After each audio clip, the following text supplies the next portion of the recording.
असे आहे की चौकशीच्या प्रक्रियेचा हा भाग आहे आणि त्याच्यामुळे शेवटी ती प्रक्रिया पूर्ण करायला लागते आणि माझी खात्री आहे की वैभव नाईक याच्यामधून सही सलामत बाहेर पडतील आणि ते माझे त्यांचे जवळचे संबंध आहेत. अनेक वर्ष आम्ही एकत्र काम केलेले आहे, चांगले व्यावसायिक आहेत.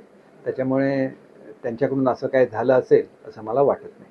आणि पाहायला गेलात तर कॉक्रोच जनता पार्टीचा जन्म झाला आणि आज राज्याभिषेक दिनी जंतर मंतरवरती बुटके म्हणून जे आहेत ते आंदोलन करतायत. नेट पेपर फुटी संदर्भात त्यांनी युवकांना आपल्याकडे आकर्षित केलं. या आंदोलनाकडे कसं पाहताय?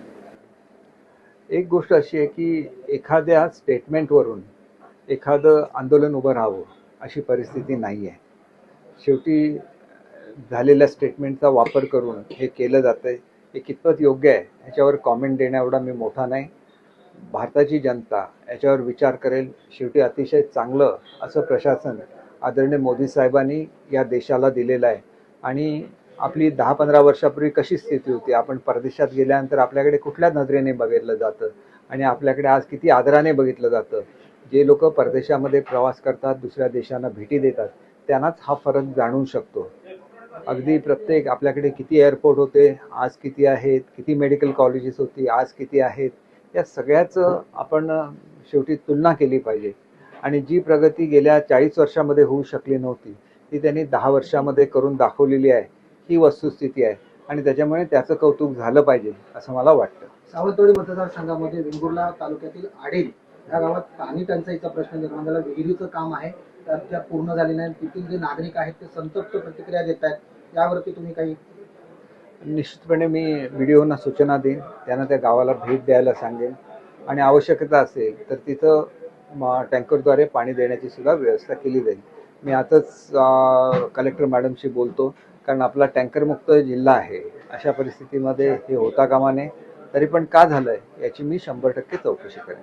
भाई, एक महत्त्वाचं पर्यटनाच्या दृष्टीने तुम्ही नेहमीच पुढाकार घेत असता. सिंधुदुर्ग जिल्ह्याच्या दृष्टीने गुलदार जी नौका काही दिवसांपूर्वी मिवतीच्या रॉकच्या समुद्रात करण्यात आली. तुम्ही कसं पाहता याकडे? पर्यटनाला चालना आणखी मिळेल? निश्चितपणे चालना मिळेल, परंतु ही इकोसिस्टीम आहे. इकोसिस्टीम डेव्हलप व्हायला काही वेळ जायला लागतो. त्याच्यामुळे गुलदार नौका बुडवल्यानंतर मासे त्याला आपलं घर बनवतात आणि तसं घर बनवल्यानंतर ज्यावेळेला स्कुबा डायव्हिंग त्या भागामध्ये होईल त्यावेळेला माशांच्या वेगवेगळ्या प्रजाती या लोकांना बघायला मिळतील आणि त्याच्याचबरोबर ज्यावेळेला प्रवाळ वाढत असतात त्यांना काही आधारसुद्धा लागतो. अनेक ठिकाणी चौकोनी कॉन्क्रीटच्या पोकळ असे ब्लॉक्स तयार केले जातात आणि ते समुद्रामध्ये सोडले जातात आणि त्या ठिकाणी प्रवाळ वाढतात.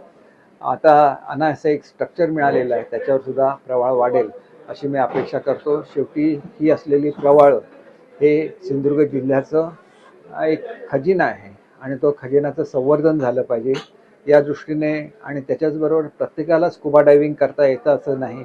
लहान मुलं असतात, वृद्ध लोक असतात, हे स्कुबा डायव्हिंग करू शकत नाहीत आणि त्याच्यामुळे त्यांना ती सर्व समुद्राखालचं वैभव बघता यावं म्हणून हे अंडरग्राऊंड सबमरीन ही सुद्धा MTDCने बुक केलेली आहे. ती सुद्धा लवकरच येईल. अमेरिकेतून ही खरेदी करण्याच्या संदर्भातल्या चर्चा चालू आहेत.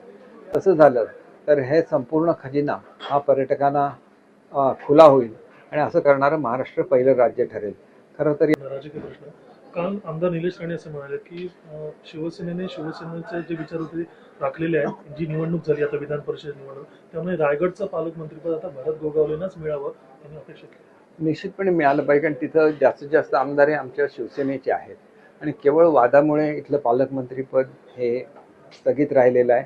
ते लवकरात लवकर भरत शेटना मिळावं अशी माझी सुद्धा इच्छा आहे. मला ज्यावेळेला संधी मिळेल त्याला मी आदरणीय मुख्यमंत्री महोदयांच्या कानावर हा विषय घालेन.